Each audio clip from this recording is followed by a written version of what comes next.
iconic illustration of the way we've come to almost abuse plastics, that we expect to have its convenience for an instant to carry home some shopping.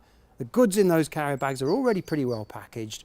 Do we really need a single-use throwaway bag just to carry it home in that we'll then discard? Something really, really short-lived in its use to us, but very, very persistent in its life as an item of waste, whether that's in landfill or whether it's in the environment as litter. I wanted to focus my research looking at the disintegration of carrier bags, because it's something that I've grown up with, that you have a right to get a carrier bag in the supermarket. And in the last few years, it's completely turned on its head, where now there's a levy where you have to pay 10p to get that carrier bag. And we're understanding the negative effects it can have within the environment. But on top of that, now materials are being designed that say they're degradable or biodegradable or compostable. And I wanted to do the research looking into, are they actually doing what they say on the tin? If I was to put this bag in the ocean or in the soil, is it actually going to break down into natural components in a quick time frame? The most surprising result of this research was knowing that not one of the bags could completely vanish or completely degrade in all of the environments.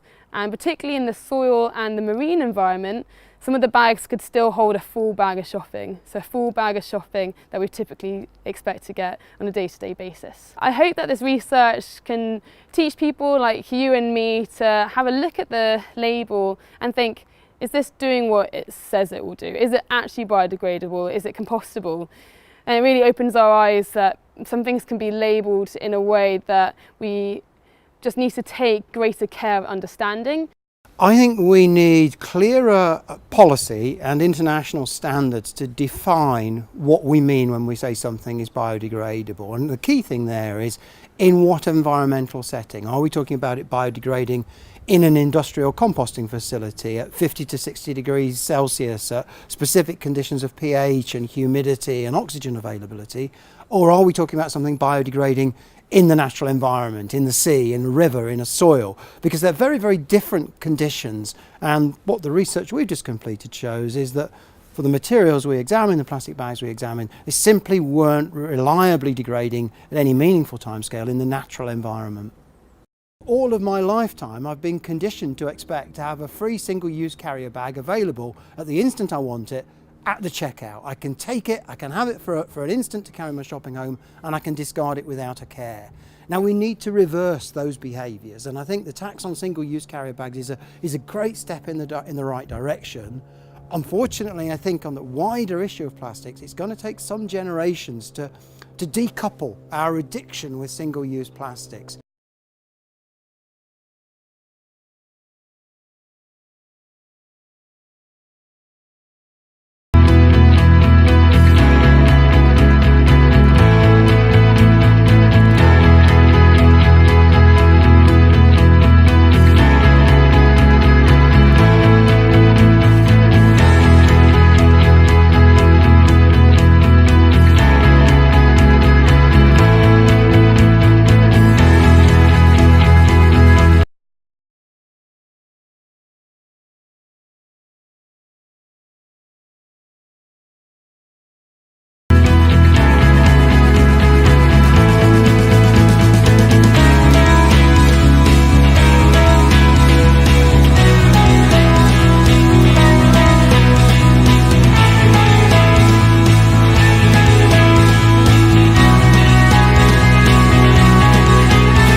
you.